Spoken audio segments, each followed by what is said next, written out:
As long as I don't look fat in this interview. God, because I look fat under everything. Oh, God. Okay, we'll start the interview. Actually, who's gonna That's the book. Everyone looks at me. Oh, where's Lionel? Okay, let me go. Lionel will interview. Lionel could do the interview. Lionel can do the interview too. That's fabulous. What we'll do is why don't we just let you, like, you know what the interview can be? Me licking your ass. Hey, that That would be would be a good. great interview. We're Especially talking if with you took Steph a big Gorkii. old shit in your mouth and it's squished into your cheeks. Yeah. You are such the scat queen. You know what? Every perverted S&M thing comes out of your mouth. The porno star. Oh, is this recording? No, not yet. It's not recording yet? Not yet. God, ooh, Toby, you look so good tonight. I like corduroys. See what No, corduroys. I just set up on a tilt. I just love corduroys. Yeah, Okay, here's what it recording, is. This is the book. It's You my can little level this thing up. It's the book that was done in Seattle. I know we need this. this? Yeah, what kind of party is this? Have some booze. I bought you booze. Okay. There's vodka right there. See that? I could do it. Have some booze. I finally bought some booze for everyone. It's not much, but if anyone wants Toby, some fucking sit booze. down and ask Steph a question about his love life and. Oh, the love life. Yeah, throw that in for good measure. What do you think they were going to do? Put me in some place where they can look after me? So, tell me, Steph. Oh, Why is wait, it? you're not in the light. Yeah, that's true. He's not in the light. He's glamorous. I He need needs to lights be in the over here, light. please. Lights. Yeah, lighting. Hello. We'll work on that. Actually, Come on, this is the NBC News broadcasting room. You know what we can do? We'll just put Tom Brokaw's head in there and let it burn up. That light's probably okay. If you move that one onto Toby, then that's what. Yeah, that'll be. Can't we have any better chairs? What are these chairs? They look like they came out of the hurricane.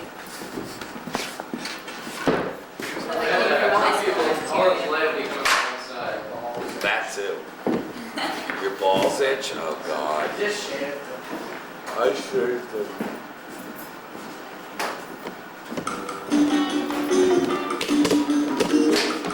Look at that. Fuck, there's even a pineapple.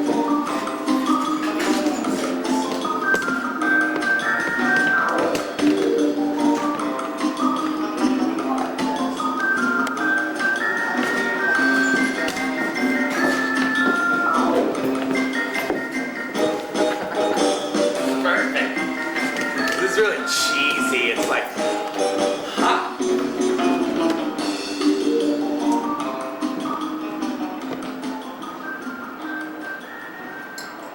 Why I oughta. All right, serious interview. Take one. I thought I was just asking a question. Serious ass licking, take two. Everything comes out of my mouth is sex. Yeah, you just ask him questions, whatever. Sex questions, art questions. Go, you can ask me. I kiss and tell all the time. Okay, we'll start off. Let's go. Oh, we're in Seattle. I know. I finally came down to Seattle to promote that. Tell me when.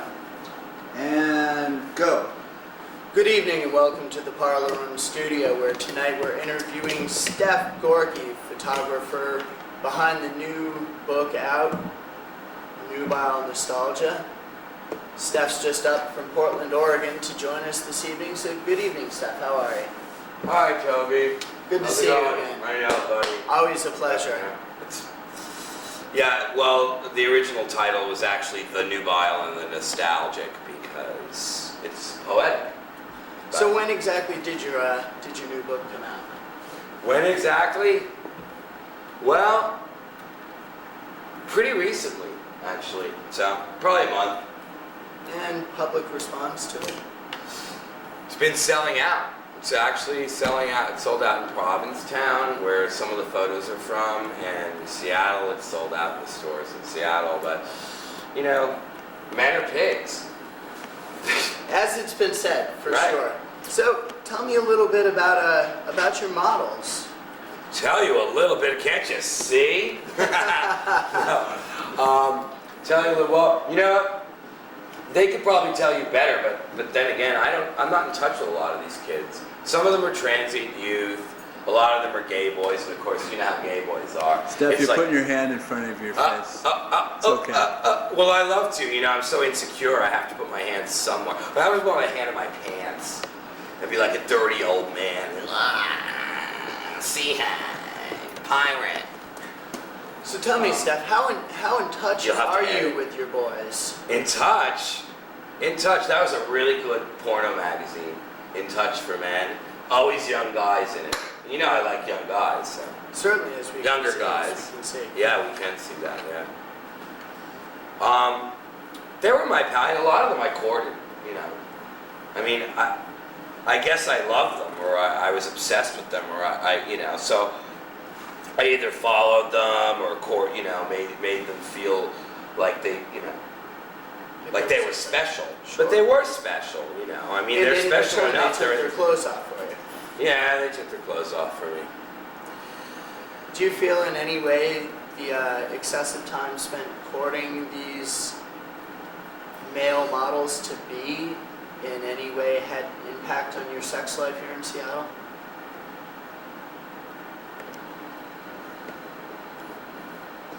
Speechless impact on my sex life. Wait a minute, we have to rephrase that, don't we?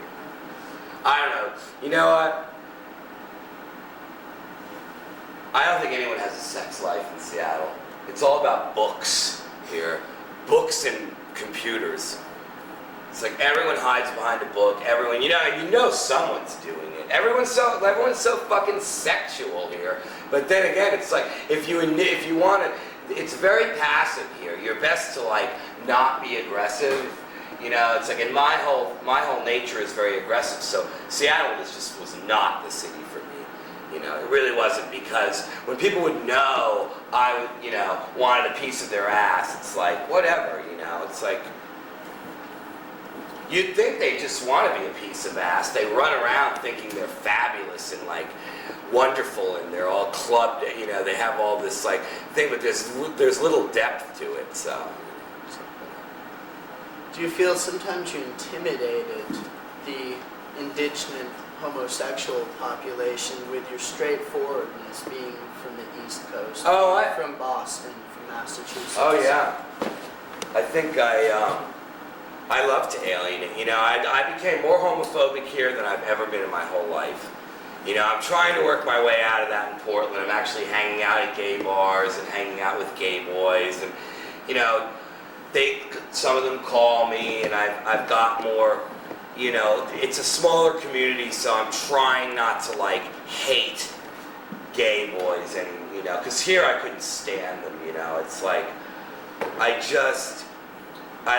don't deserve it, you know. I really don't deserve it. They get a damn good fucking blowjob. They'd probably get their ass licked, and I'm sure I'd fuck them if I was drunk enough. And I don't even want to fuck them to begin with. And then they'd still stick their nose up to me. So, yeah, I'm just a whore for them. Yeah, but I don't want to be a whore for gay boys anymore. So. But I courted a lot of straight boys here, and that's what half this book is all. I mean, if they're not straight, they're bi. I mean, there's very few gay boys in the little Seattle section in this, which, you know, but it's a different type of place. It's not Provincetown, you know. I mean, Seattle is the bi-curious place, you know. Portland, that's the West Coast. It's just like bi-curious. Can we get a couple of shots of the book? Interesting. Somebody Yeah. goes, all right, we get the book and bring it up. I mean, Here we are. Once again, this is Nubile Nostalgia. oh, okay, that's perfect. Open it up, right where it That's is. to right there. That's the from the book from London. So when Oh, we you have the think it's hand a- model. You We pick have a Mark the selection hand for us, model. Sister. any news for future work with your line of assemblage? Oh, my other art? Well, I'm always working on something, you know. It's like, but the last photos I took were dead bird on erection, and you know, I actually like to do photos that are more that are like assemblage too. Certainly. It's like, you know, I put objects like, you know, obviously like a sickle or like that fire hose would be good, you know, over there. Or the inflator, The inflator, yeah. as I The recall. inflator, right. What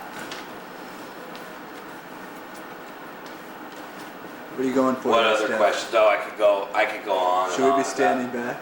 Oh, you want me to tell that story about the what was that good story of? Oh, I don't know. It's like I was gonna bring a really cute boy down with me to help move. Woo! Oh no! Slut.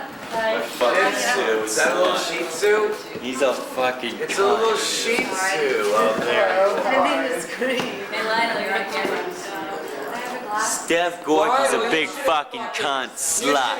Little bitch. What's that? Whatever. I brought my camera. Ask Steph any question. You want to meet Sid? Sid, This is Sydney. Steph Gorkie, this is Sydney. oh, little Betty. Little We used Lost to have Lobster. one. Oh, it's a Lost Lobster, right? Yeah, he's stealing the Cookie. Cookie. Yeah, that's a good dog.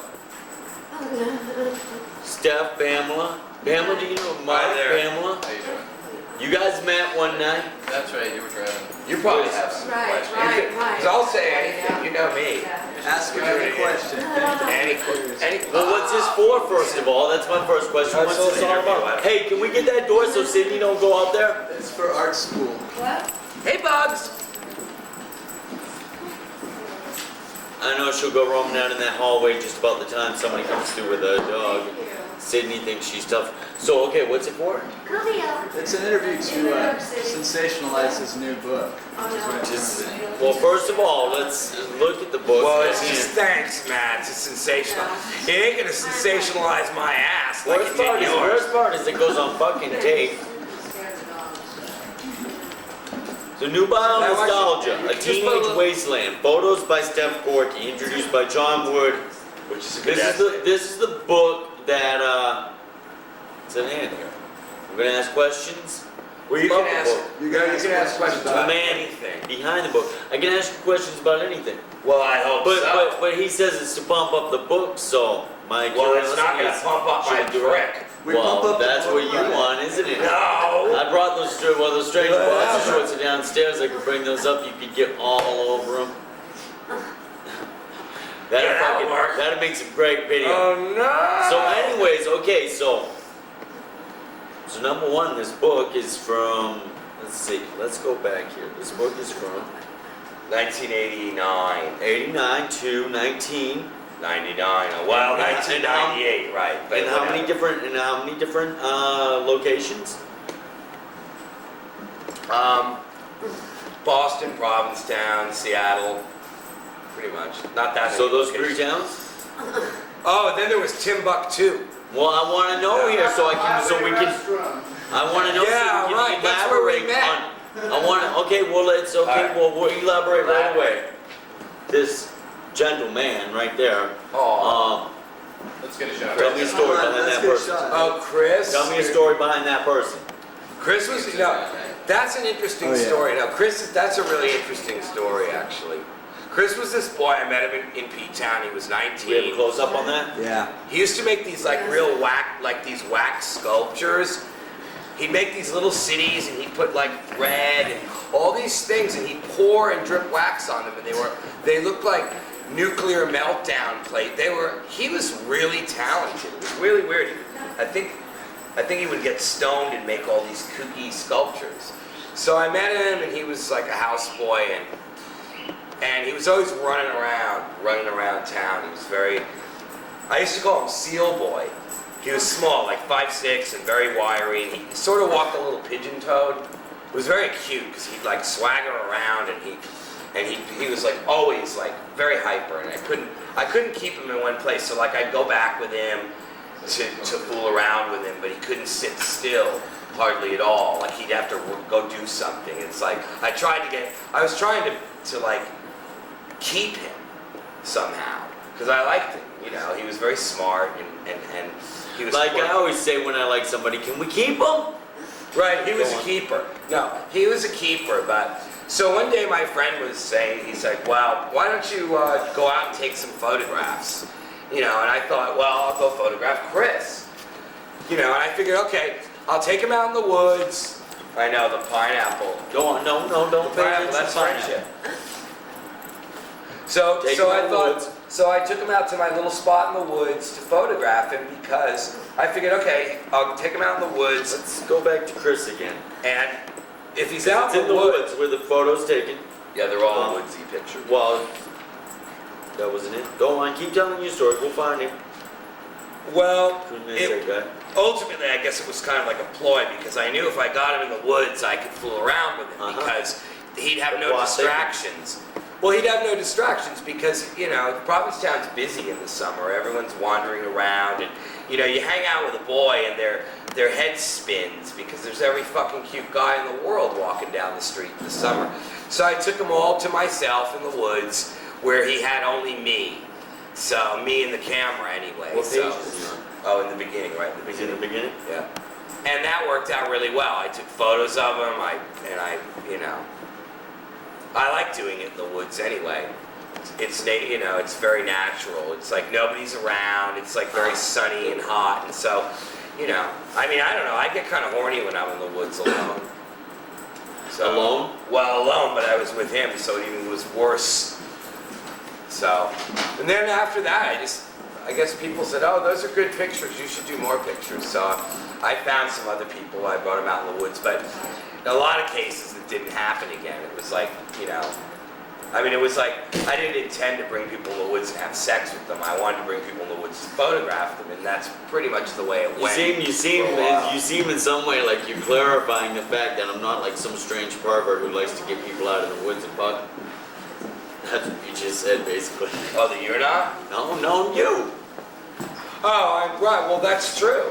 That's very true. I mean, you know, I'll do it anywhere, but the woods is fine. But I had to be professional, too. I mean, it wasn't like, because I was photographing someone, I could do it. You know, I've photographed a lot of people, I've never touched them. You know, I tell them to touch themselves. If they don't want me to touch them, fine. Well, and if they don't want to touch themselves, that's fine, too. But, you know, it's not like, if I don't, you know what I'm saying? It's like, You want something How- sensual, some sensual nature, whether you're involved in it or not. right, That's what you're and saying. they can pull it off if I instill it in them, right? That doesn't mean that I have to have my hands in it.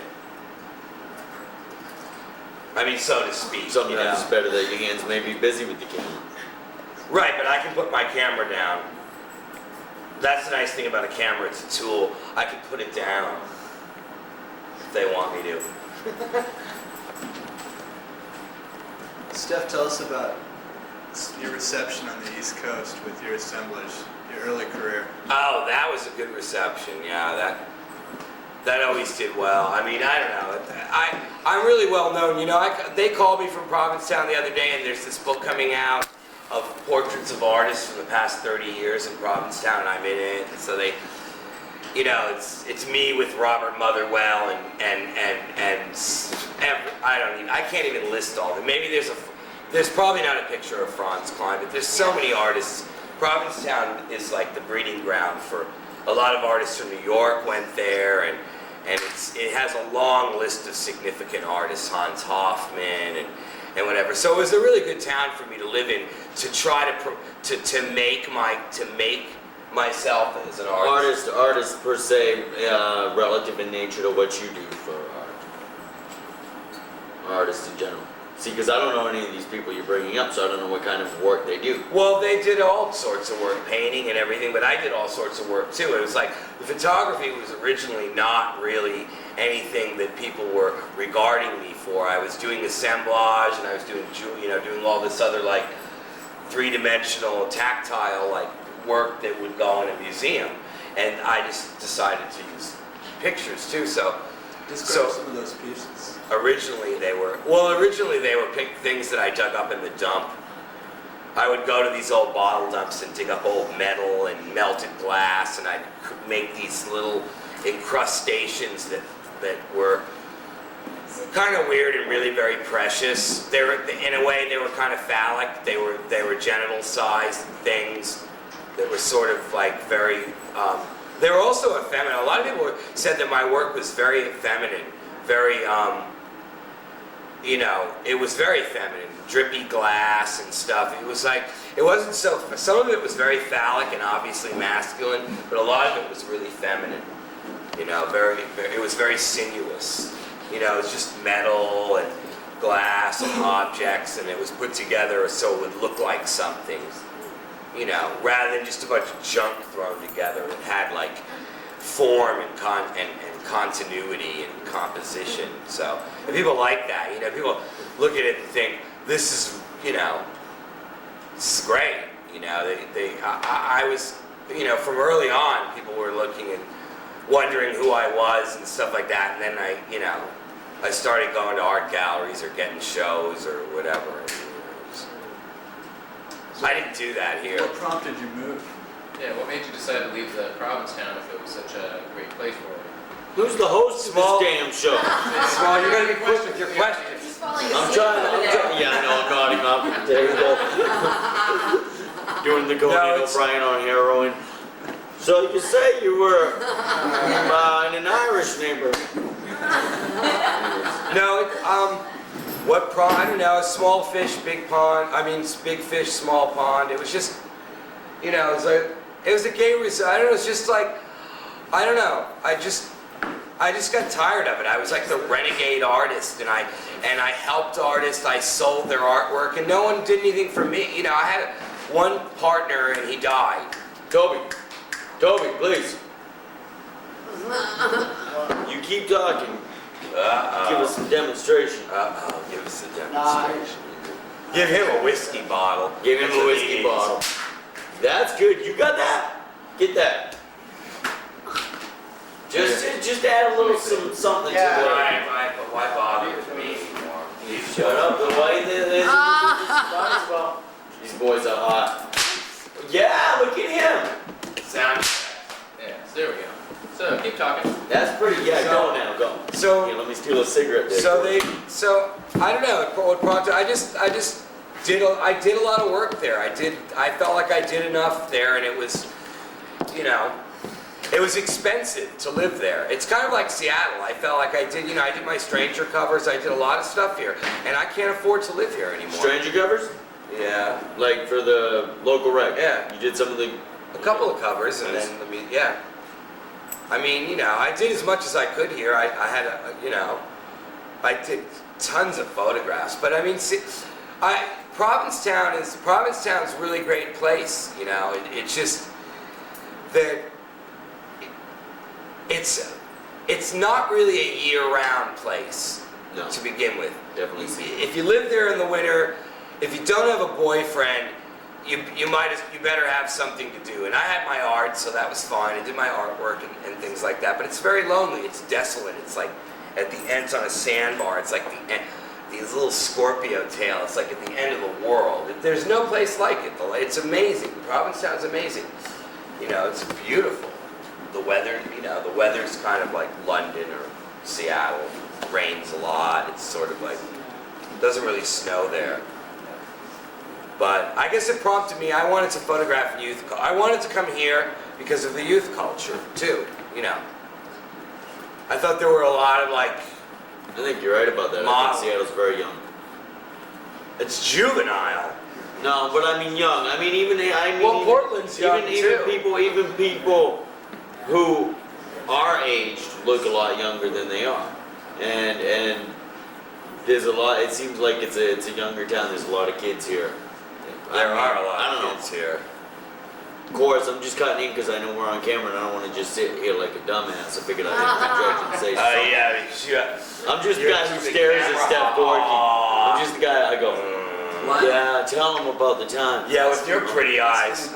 What's that? Ask him to describe some of his sexual fantasies. Sexual fantasies. Yeah, let's go back. let's Oh, go that's there. not gonna work. I want to get back That's to Troy a can cliche. describe my That might be sexual cliche. What I fantasies. want to know is, do you sit down and watch a baseball game? Those are the kind of questions I want to ask you. Do you sit No, my down and watch brother a does. baseball game? No, you know what? I watch tennis and golf, but I don't have a TV anymore. I like golf. Golf. Gene Saracen just died. I can handle tennis. Oh, It's a little fast paced. Golf is like. Oh, golf's like the most. Yeah, it's like it's a bore, but I like it. You know, they make those long shots. The only thing on TV with the commercials are more exciting. They make those long. Golf's like so.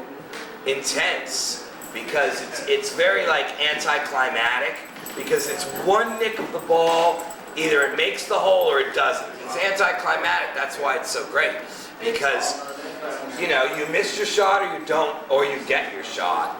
It's not like tennis, which is or baseball. You know, there's a lot of options in baseball. There's really no options in golf. You get the ball in the hole in as less time as you possibly can, or you're fucked. You know, you're 72, minus 72, and you didn't get 68. Do you play golf? No, my brother did not. Troy, come on out here. We need some testimony. Yeah, Troy. Come on, we'll steal you. Okay, hey, I've got to go. Bye, Where you Cameron. I guess we're gonna cut to the other side of town and then maybe go for a hike tomorrow. Oh. Things kind of fell apart down here. That's a Aren't question you I have. gonna What fucking- happened? when are you going to be around tomorrow? I don't know. We're going. I'm probably not told tomorrow night. When are you going back? Any movies? No, I'm just moving. Oh, that's right. You got that stuff. That's all right. Hey, I'll have to. I got a question to the cameraman. What the fuck happened to the party tonight? I don't know, man. The jugglers were out of their festival at whatever time. They called Sasha and said they were on their way. That's because Steph, it's I know, I brought my camera. it's all right. I know, I guess I'm just. You will, man. You will. Yeah, I did. Good night, camera. Good night, Steph Gorkii. Good night, people. The Conan O'Brien of Arrow and Yeah.